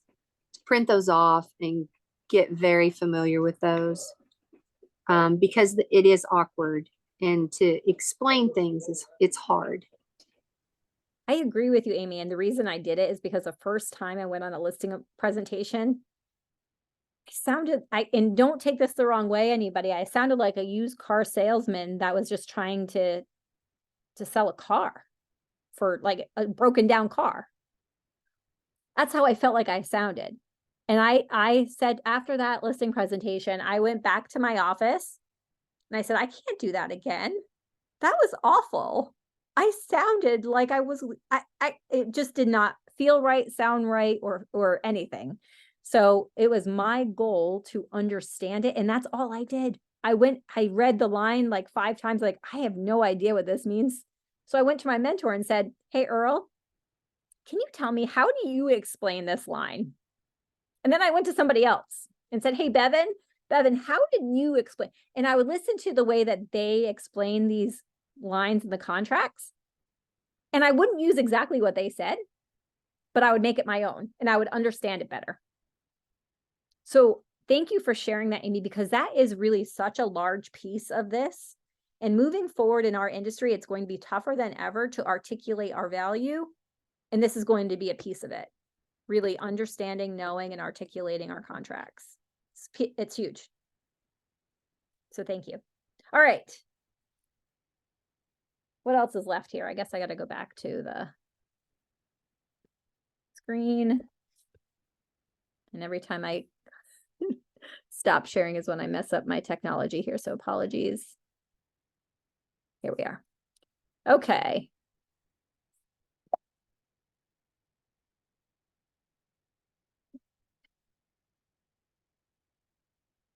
So this is where it starts talking about vulnerabilities, the best practice and risk avoidance. Best practice and risk avoidance. Oops.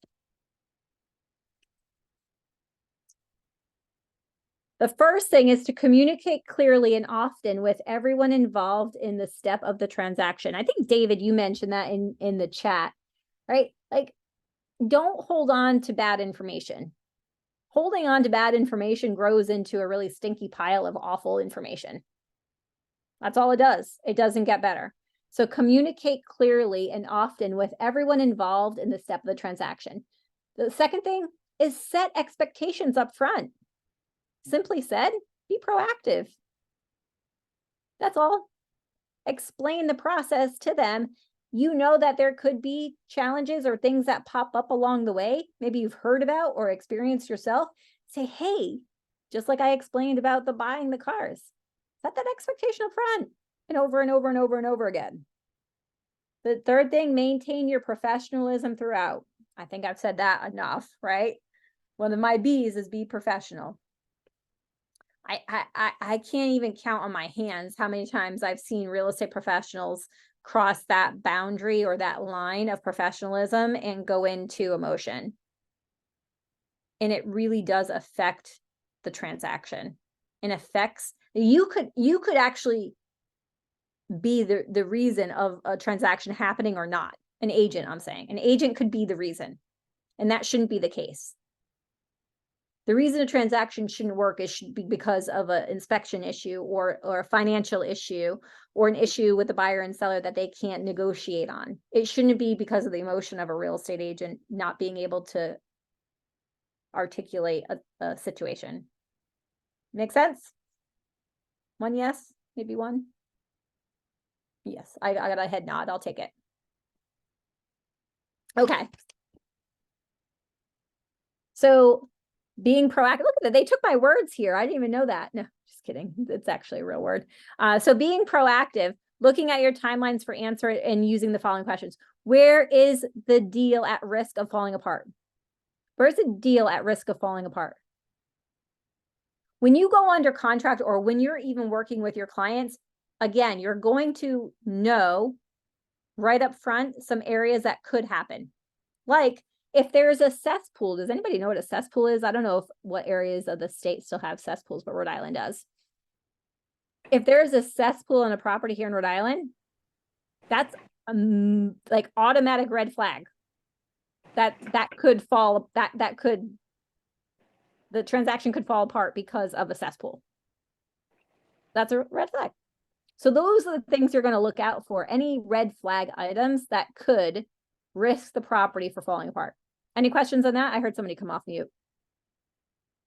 I was just going to say that Rosemarie and I, we both did an open house on a property just the other day that has a cesspool. And I wasn't the listing agent. We were just hosting. And my fear was they were going to start talking about that cesspool. I didn't know what I would say. And you had the buyer or the seller, or you just went to a broker open? I did. Well, I took it. I was one of the agents that actually hosted for another listing agent, an open house. So it wasn't my listing. Yeah. Here's what I would, and this is just silly things that I did and do in my world. Like when I didn't know how to explain a cesspool, here is the University of Rhode Island down the street from me in Rhode Island here. I went to the University of Rhode Island, the septic class. I went to the whole septic class and they explained what the difference is between a septic system, a cesspool, and a sewerage, and like the whole information of what it looks like. Like I just took the class because I wanted to understand and be able to articulate that to anyone that came to see a property that had a cesspool. Because I didn't know at, age 22 to, I don't know, maybe now. I'm turning 45 tomorrow, by the way, if anybody wanted to know. I didn't know. So I took a class and I did that with everything, like mortgages when I first got in. And these are just silly things, but I sat with 3 or 4 or 5 different mortgage people that wanted to buy me coffee all the time. I didn't even know why. Honestly, I was like, why do you want to buy me coffee? Okay, tell me all this stuff. And they would. I'm like, I just made out.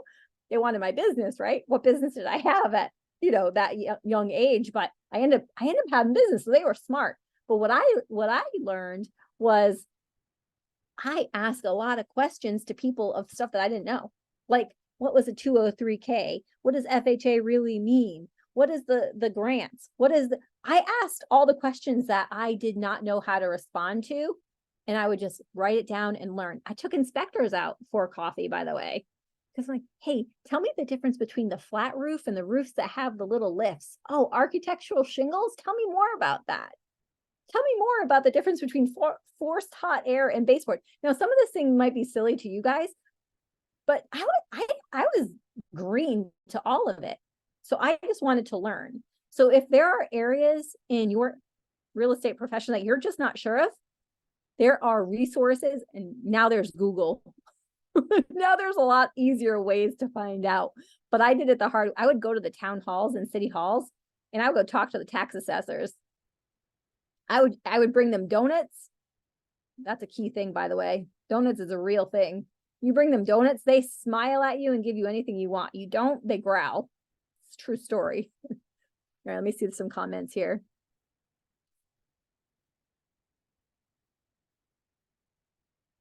Thank you. All right, let's see. What are best practices to keep the deal alive? These are questions that you're going to really think about when you're under contract.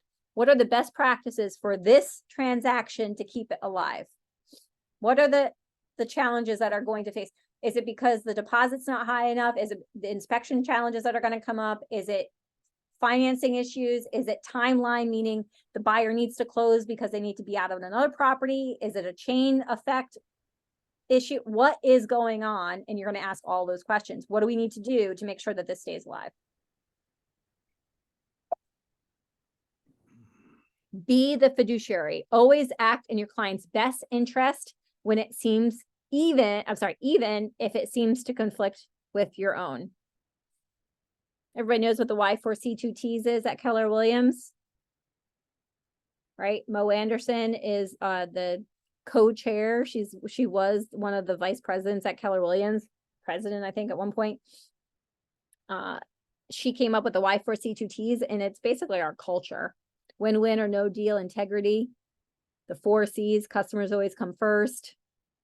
I'm not going to go through all of them, but those are the core of who we are and what we do.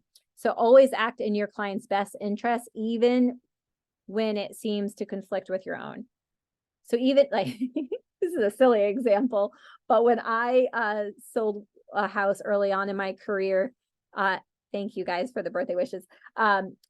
I showed a buyer a house and it had like 4-inch shag green rug. Maybe it was bright orange. It was one of the two. It was like the green or the bright orange rug. And we walked in there and I remember the listing agent saying, oh, there's hardwoods underneath these. We think that there's hardwoods underneath the floors here. So, oh, thank goodness I wouldn't want to have this carpet if I moved in. Well, that was a lesson I learned pretty quickly, because guess what the client really loved? That lovely 4-inch shag rug. That did not go over well. So I did learn that very early on, that I leave my opinions to my opinions. They're not theirs. And that's it. Leave your opinions with yourself. Listen to your client's best interest. Now, if you're looking at a window and the seal is broken on the window, you could say, oh, I noticed that the window seal or the weather stripping has, maybe gone in that window, but I would get a professional to look at it, because sometimes the window's just dirty.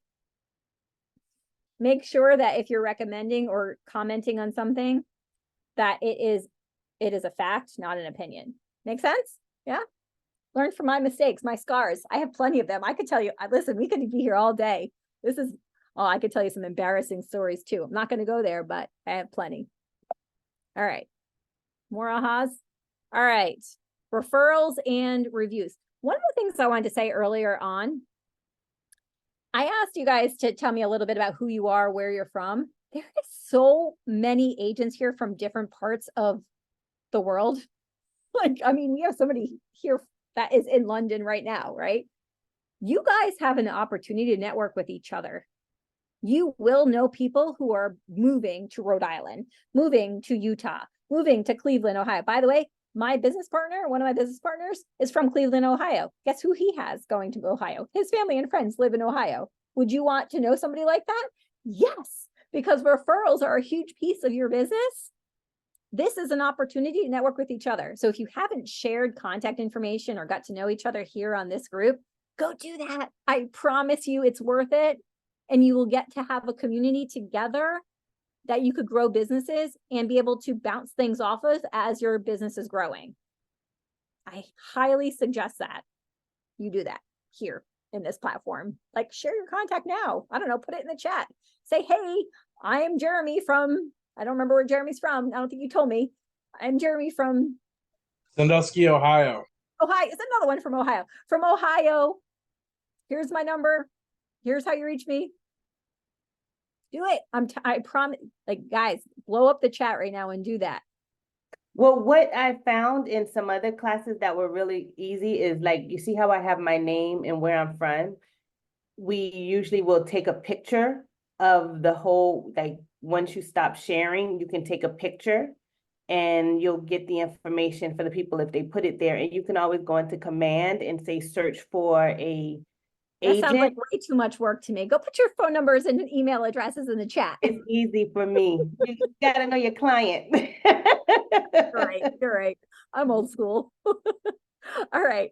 So take the advantage of all opportunities to earn your unfair share. There is business everywhere, and you could get referral fees from anywhere in the globe with Keller Williams. So use that. There is the system to be able to connect with your clients at a high level post-closing. You're going to talk a little bit about that more tomorrow.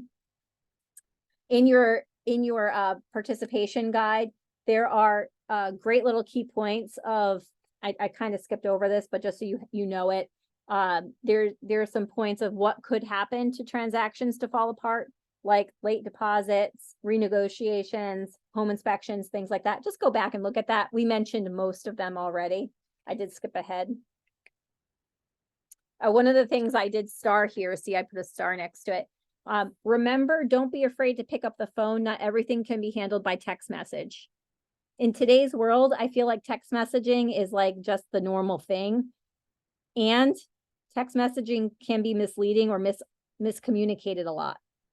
Please don't forget just to pick up the phone, because a lot of times you could solve things by having a phone conversation rather than a text message. That might be all text, all caps, and you're like, why is this person yelling at me, when they just have their caps on by accident? So just make the phone calls sometimes. I love this in the chat. You guys are doing a great job. Love it. I'm going to take a screenshot of that too. All right.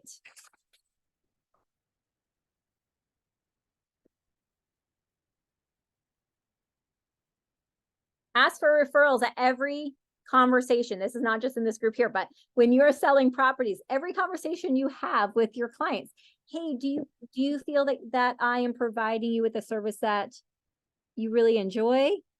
If you are, I would love for you to tell all your friends and family that you and I have worked together and your experience you've had. I'd love to know if you know anybody that's looking to buy, sell, invest, or rent in real estate, because my goal is to help 36 people buy, sell, invest, or rent in real estate this year, whatever it is. Throughout the transactions with the buyer or seller and at the close of the transaction. You're going to ask at every conversation, throughout the transaction, and at the close. By the way, you could set this up as reminders in Command for every piece of the process of the transaction. In Command, you could put ask client for referrals. Here, here, here, and here. It's great. Take advantage of all opportunities to, did I go backwards on that one? Oops. Sorry about that. Post, close, and follow up. One thing I didn't mention in the previous slide was asking for reviews. We are in 2024. People look at reviews. Have you looked at reviews recently? Maybe you went to a restaurant. Maybe you bought some clothes. Maybe you went on Amazon to buy something like I do every day, basically. And I look at the reviews first, or I look at the stars and how many people commented on that product. Clients and customers are doing the same thing. So ask for reviews along the way. Oh my goodness, it's almost 8 o'clock. Okay. All right. Co-agent follow-up. Again, the importance of having that co-broke, co-agent, the agent on the other side of the transaction, follow up with them. This is a great opportunity for you to have a better relationship with them when you go in a next transaction with them.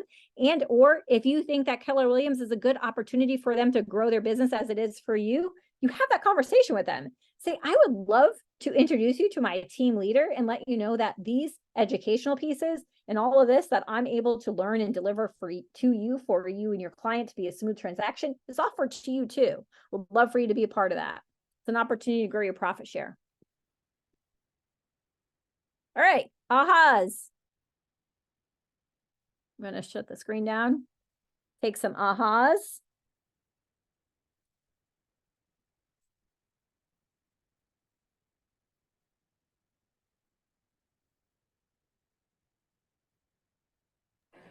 I liked your gift idea. Both you. of those. Thank you.